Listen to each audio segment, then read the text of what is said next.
Hello and welcome to another video, emergency video. I had to release one. I've had a bit of slack on social media about my views on trading my guy, Tyrese Maxey, for KD.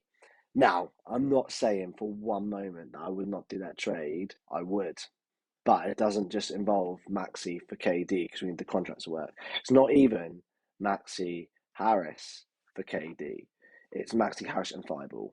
And I'm not saying Thibault is this amazing player that I don't want to let go of, like I feel about Maxey, but Thibault's a lot better option off the bench than what we'd have left if we did that trade. 3 for 1 isn't great. If the Nets can offer us someone that will match with the salary, great. I don't think they can. I don't think there's anyone that's really going to improve based on what I can remember from the salaries that I've seen, but I haven't looked into that.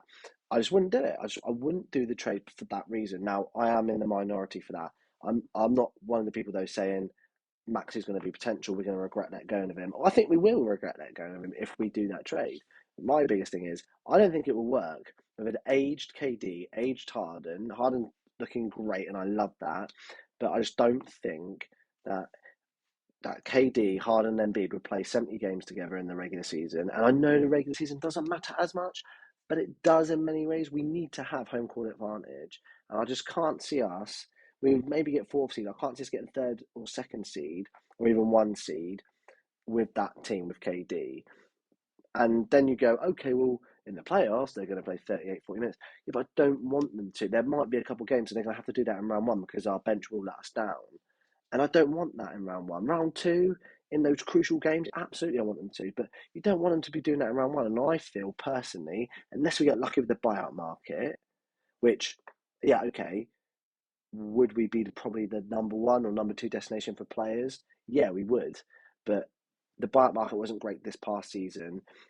A handful of times over the last several years has it been a good buyout market where players have gone to teams and it's been a legit thing.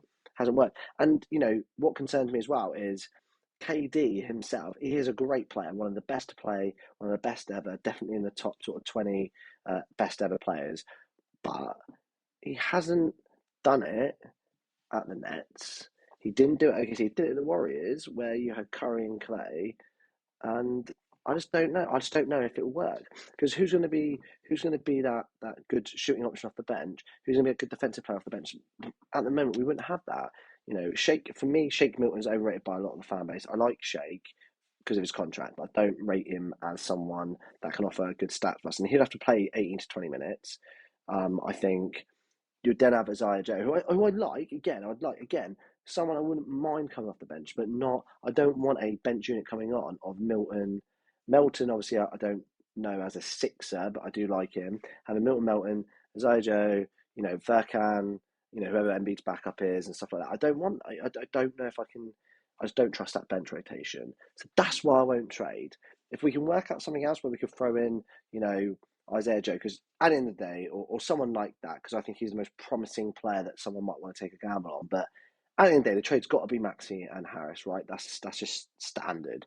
But it's that third player, and I think keeping Thibault over one of the other guys that I've mentioned as part of the bench rotation would be a massive difference. I would feel a lot better knowing that I have again, opinionated, but an elite defender that can give you 15 to 17 minutes a night defending the following bench unit.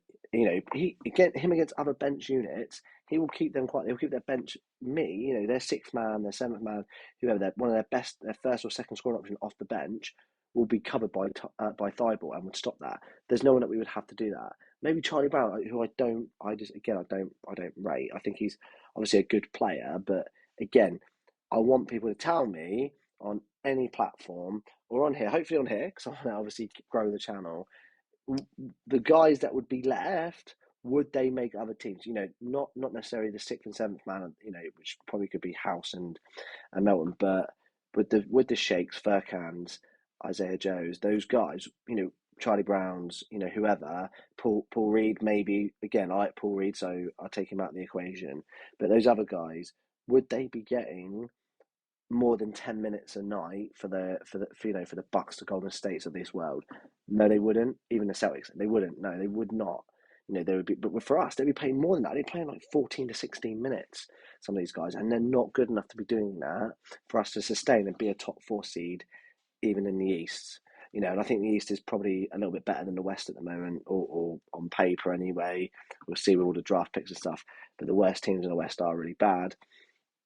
And in the East, it would just be tough. I just can't see, how we need home court. It'd be tough to play Boston or the Bucks, you know, away from home. So I'd like to have one of those at home. I don't want a round two and an Eastern Conference final, and even the finals being that we don't have home court advantage. I would like home court advantage until at least the Eastern Conference finals.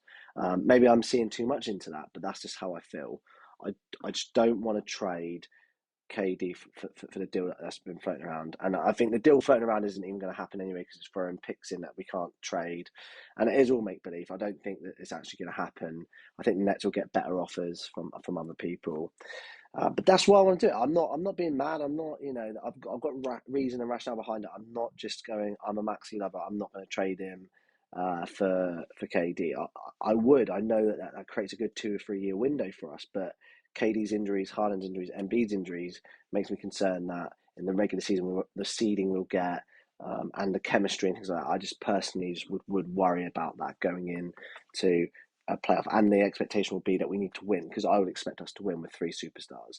But again, last year, did he do really well with Kyrie? They obviously can get, again, that puts me off. He didn't do very well with backup decent. The Nets haven't got a great sort of bench rotation yet, and he can do it. And I know Simmons, even with Simmons, they would have struggled. So for me, I'm out on that unless there's a different third player option because we're going to have to give up 3 players because teams are going to offer that. But let's see. I think it's all make believe. Let me know below why you would or wouldn't trade for KD and tell me why I'm wrong that we would be able to improve the bench and the bench isn't anything to worry about and that I just need to think about in the playoffs we're going to have the best 3 players on the court most of the time in their respective positions or certainly on the wing and the centre we're going to have the best 2 players in most games.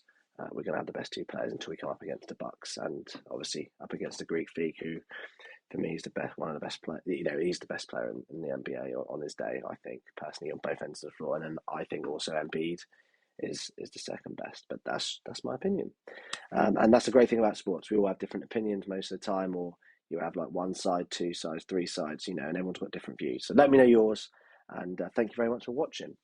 Enjoy the rest of your day and weekend. Hopefully it's as hot as it is here. I've been drinking out of my Phillies water bottles all day today because it's so hot. And if you do, come and join 76th Street on Facebook. If you're on there, come and join them. It's the group I'm active on and where I'm going to be posting this to defend my comments on there. It's great for Philadelphia sports fans. So if you're watching this and you're not part of the group, please do. It's really good. Loads of Sixers talk, but we also have a lot of bit of fun and banter. We talk a lot of Phillies, Eagles, Flies a little bit and Union a little bit, but it's mainly Sixers with a bit of Eagles and a bit of Phillies in it at the moment, along with like food and lovely other sort of fun stuff that you guys have in Philly that I don't have here in England, like Wawa and things like that. Okay. Right, anyway, enjoy your weekend and speak to you soon.